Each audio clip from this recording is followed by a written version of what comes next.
All right, so the big news that everybody wants to know is what's going to happen with immigration reform.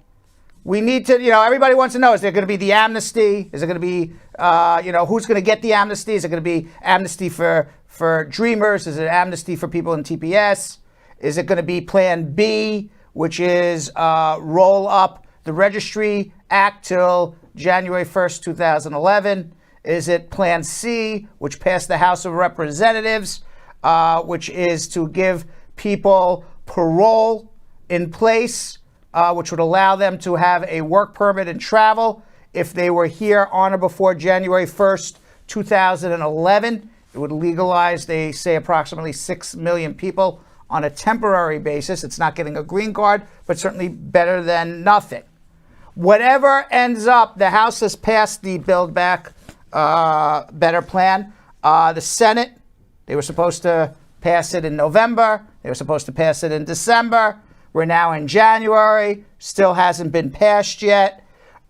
We don't know. We know the parliamentarian has said that the Plan C violates the parliamentary laws of the Senate, as well as Plan B and A. Are the Democratic senators going to overrule the parliamentarian? Are they even going to come to a vote on the Build Back Better plan? All of this is whatever is voted on in the Senate is going to end up going back to the House, because the Senate, if it does ever pass anything, is not going to pass exactly what the House passed. So whatever the Senate passes is going to end up going back to the House to pass a duplicate bill of what the Senate passes. It's all resting on one guy. That guy is Joe Manchin, the senator from West Virginia. He is a Democrat, but for all intensive purposes, in his political thinking, the man's a Republican. He has dwindled down the Build Back Better plan from over a $3 billion plan. He agreed in November with Joe Biden in Joe Biden's home in Delaware that he would agree to a $1.75 trillion plan. I said billion, $trillion plan. He has now reneged on that promise. You need all 50 Democratic senators to pass this. And whatever does pass, we are hoping will still include some form of immigration reform. We don't even know if, assuming Joe Manchin comes on board, assuming he does, what the immigration portion will look like. Because then you have to get all 50 senators to agree to overrule the parliamentarian. Now, Manchin, the reason why he doesn't want to vote for all of this is because the United States at this moment in time is having a big inflationary situation going on, and you don't need statistics to tell people things are more expensive now, and things are getting more and more expensive. And I'm not an economist. I don't pretend to be an economist, but from what you read is if government prints money, causes prices to raise. So Manchin, that's his issue. His issue is that he thinks that by passing this additional $1.75 trillion in spending, that it is going to cause an inflationary reaction in the U.S. economy. Now, a majority of the legislation, however, is paid for with new tax increases on corporations and the wealthy. So Manchin is saying we're printing money, but the reality is if Joe Manchin actually read the laws, we're not printing money. They're taking money from corporations. They're taking money from wealthy people. This is myself. My taxes will go up. And they're giving it to people who need it. And they're giving it to people who are not doing as well as wealthy people. And that allows them to pull themselves up, and that allows them to give them an opportunity at the American dream as well. So we will see what happens. The spokesperson for President Biden, her name is Jen Psaki.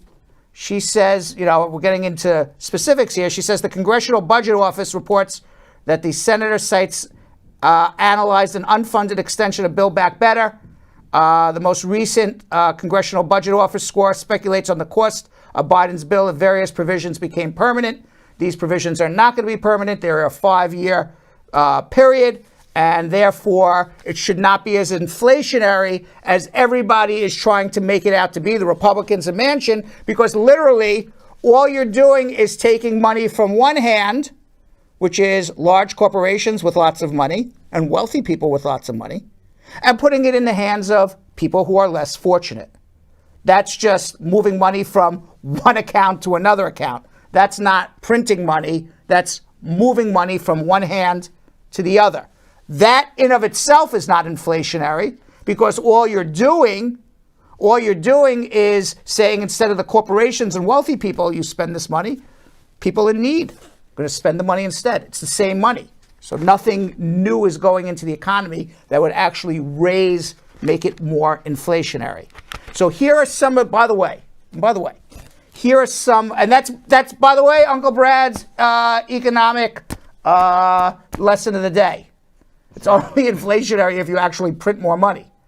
If you just take money from one person and give it to somebody else, it's not that inflationary. So wait, how does he not know this? What? He does know this. He's not dumb. He does know this. I mean, do you understand the concept? If you're printing money, then you're making the value of your money less because you've given more money out to people. Okay? Right. But if you're literally taking money from Brad, I'm a wealthy person, my taxes will go up, and instead of Brad spending the money, Joe on Main Street spends my money. The little money that my taxes go up. They're not taking all my money, taking a little more of it. I have no problem with that. And so it's, instead of me spending it, Joe's spending it. And you know what Joe's spending it on? Joe's going to spend it on food for his family. Essentials, right. Okay, unless you're this Joe. This Joe has a boat. But, the general Joe needs it for survival. All right? So I go to a restaurant one less time. Won't kill me. Right? So I have one less fancy meal. Won't kill me. All right? The safety nets that this is allowing people to survive include the enhanced child tax credit. The current version of Build Back Better would have continued this enhanced child tax credit. It is set to expire last month. It gives $300 per child to more than 36 million families. $300 a month per child. You have a family, okay? You're making ends meet. You have a job, okay? You live paycheck to paycheck. You got 2 kids, 3 kids. That's $900 a month. That's money being held now by wealthy people. It's money being held by big corporations. Don't you think people who are making a paycheck to paycheck could deserve a couple $100 more for their kids? Yeah, absolutely. Treasury Secretary Janet Yellen testifying on what this Biden policy has done. Let's hear what she has to say. That's not what she had to say. Let's hear what she had to say.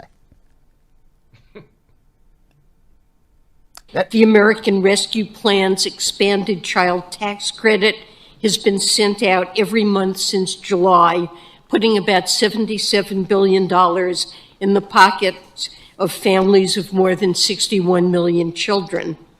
Families are using these funds for essential needs like food, and in fact, according to the Census Bureau, food insecurity among families with children dropped 24% after the July payments, which is a profound economic and moral victory for the country.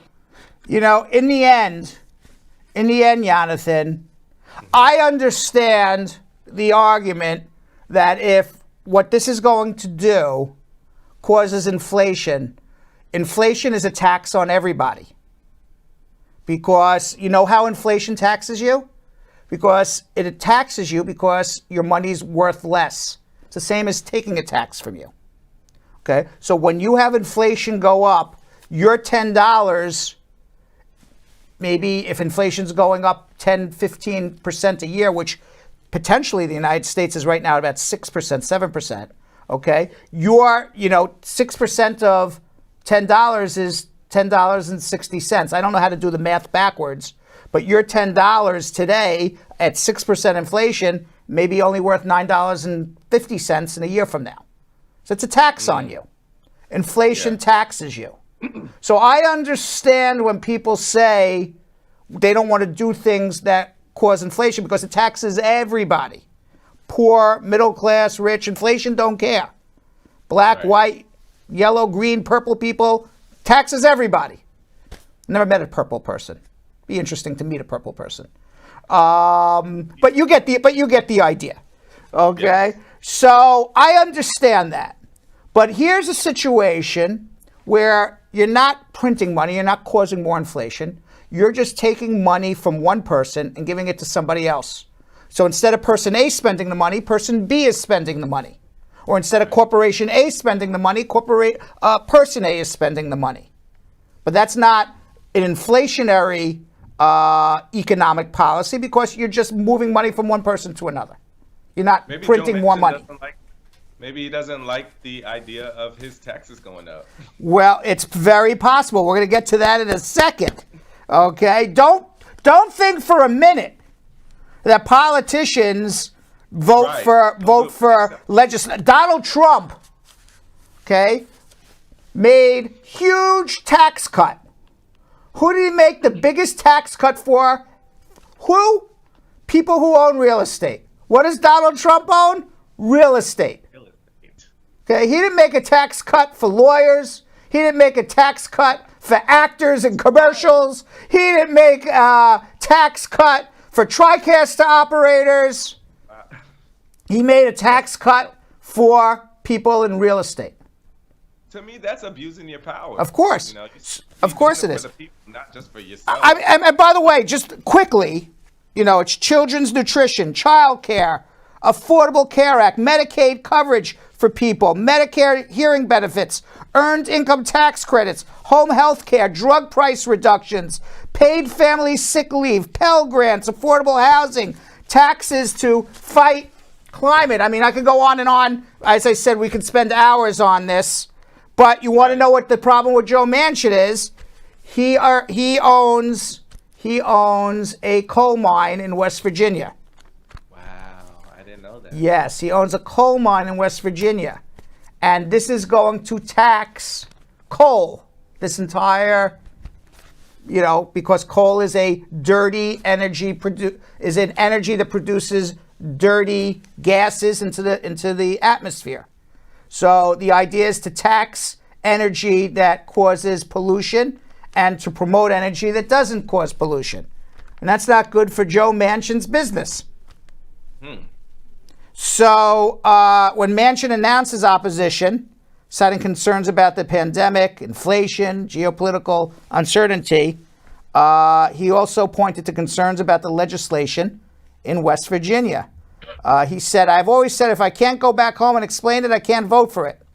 But the next day, the United Mine Workers of America, which is the largest union, coal mining union in the United States, certainly in West Virginia, said that they support Build Back America. And in the 131-year-old UMWA, which is the United Mine Workers of America, called out several items that it believes are crucial to its members, including extending the fee paid by coal companies to fund benefits received by victims of black lung. Black lung is, the lung disease they get from working in the coal mines.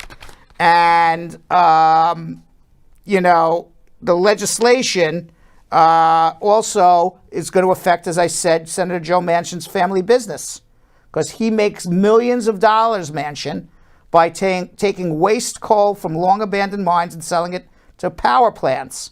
And a key part of President Biden's climate agenda includes a $150 billion plan to push coal plants towards clean energy. And that's not good for business for Joe Manchin. What's good for business for Joe Manchin is coal, get the coal out of the mines, pollute the atmosphere. He doesn't care about his grandchildren or great-grandchildren. He'll be dead as long as he has his money now. Exactly. So that's what's going on. And why this is so important,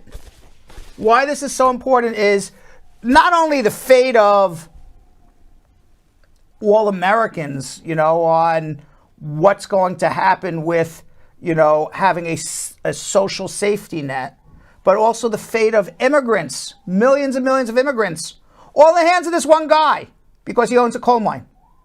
That's crazy. Think about it, because the man owns a coal mine. Yeah. I had a feeling, too. I was like, I feel like he's trying to protect himself because at this point, it's like... Yeah, I know. I don't know where this came from. I have this weird... There we go. So, meanwhile, we got to get moving here. There's a lot to talk about. A lot. We'll talk about the rest tomorrow. Let's get to Fuzzy Monday. How's that? All right. All right. You want to do some Fuzzy Monday? Let's do it. Let's do it. Let's get fuzzy. We have some fuzziness.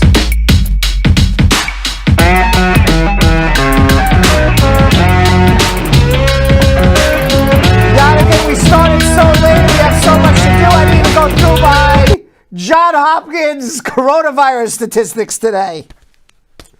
We started late when I don't even get to go to John Hopkins coronavirus statistics, and we go right to Fuzzy Monday. Right to Fuzzy Monday. All right. Meanwhile, did you see, you've seen all of this, I think, right? I haven't. I've seen every single one. I have not. This is news to me. Why do you get like a sneak preview and I don't? That's completely unfair. But nobody shows me anything. Cam Landry. He was laying unconscious. This goes to Fuzzy. Don't worry. We'll get to it. Of course, look what happens. Of course. Par for the course. Par for the course here. 1 second. You go entertain people. 1 second, Yo-Yo. All right, just entertain them for... Sing to them or something, okay? Yeah, it's the first. Yeah, I'm okay, already guys. back, Yo-Yo. Oh. I didn't have to entertain too long. So, You didn't have to entertain him for that long. So anyway, this guy, Cam Landry, he was laying unconscious. And it's going to become fuzzy in a second because it was like, what kind of fuzzy story is this? Some guy lying unconscious, right? He was laying unconscious in the snowy woods near his battered pickup after a rollover crash. Yes, this will become fuzzy, I promise you. His car crashed, rolled over. He fell out of the car, laying smack cold in the snow. His dog, Tinsley, ran off into the icy Vermont night and returned with help, almost like Lassie.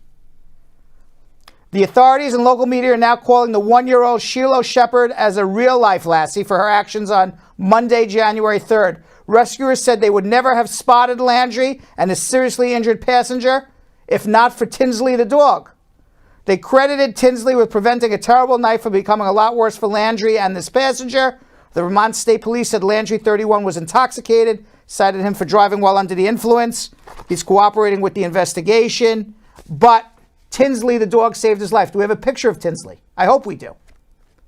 We have Tinsley somewhere?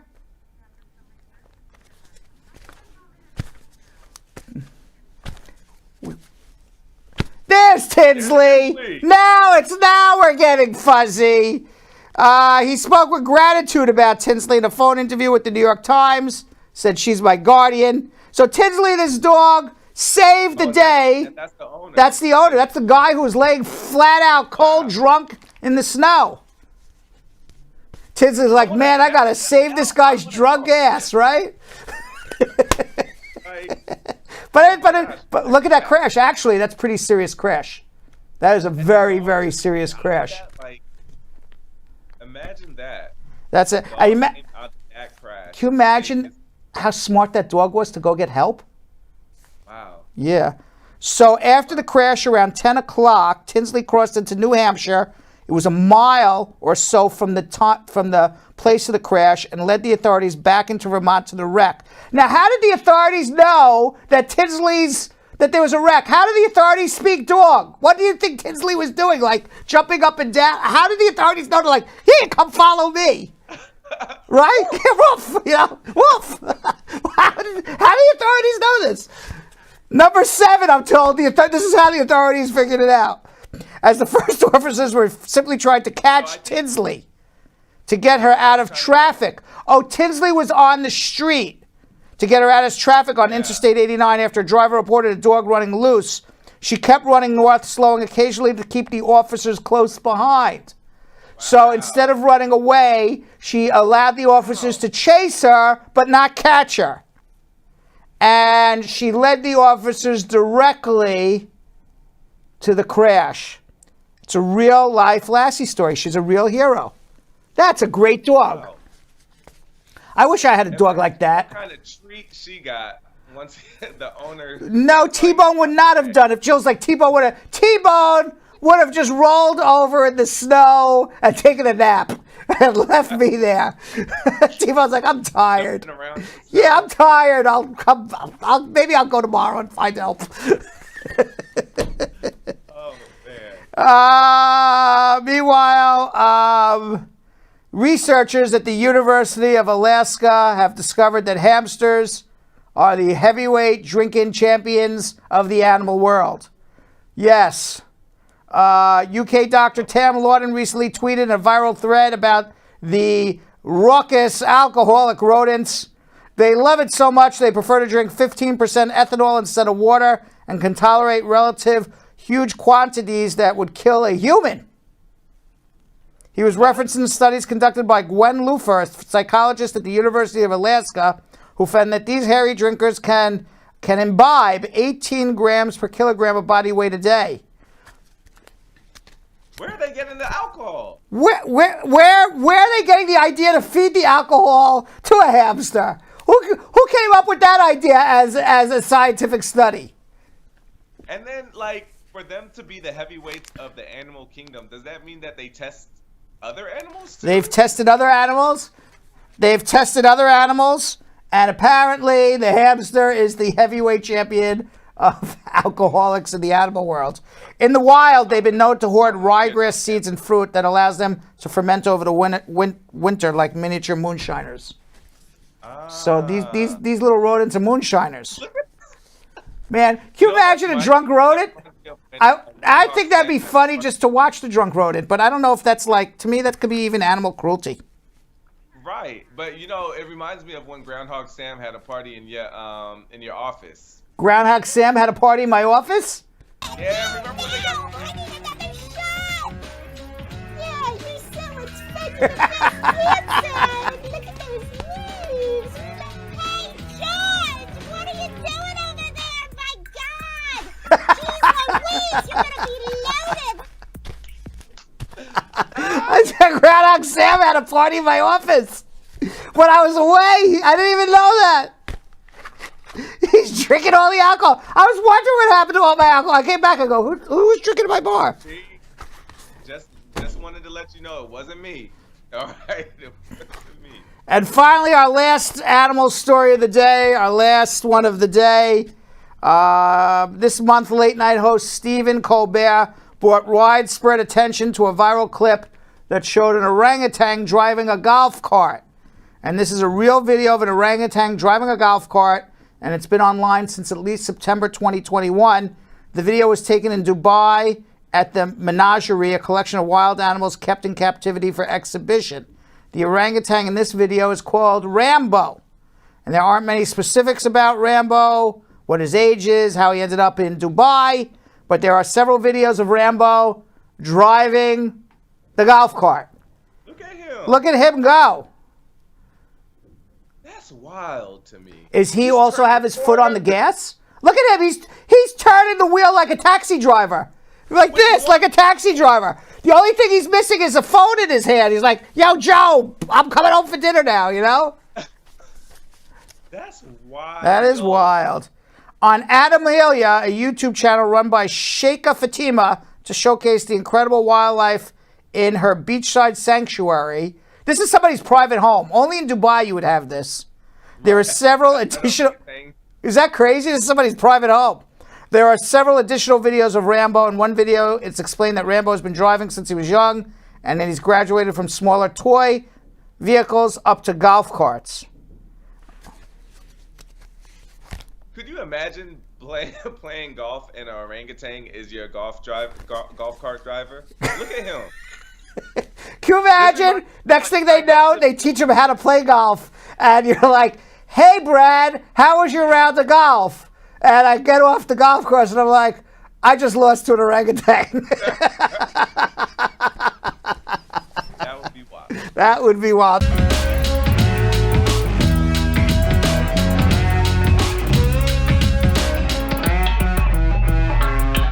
Thanks for watching. For more Brad Show Live, like and subscribe to our YouTube channel.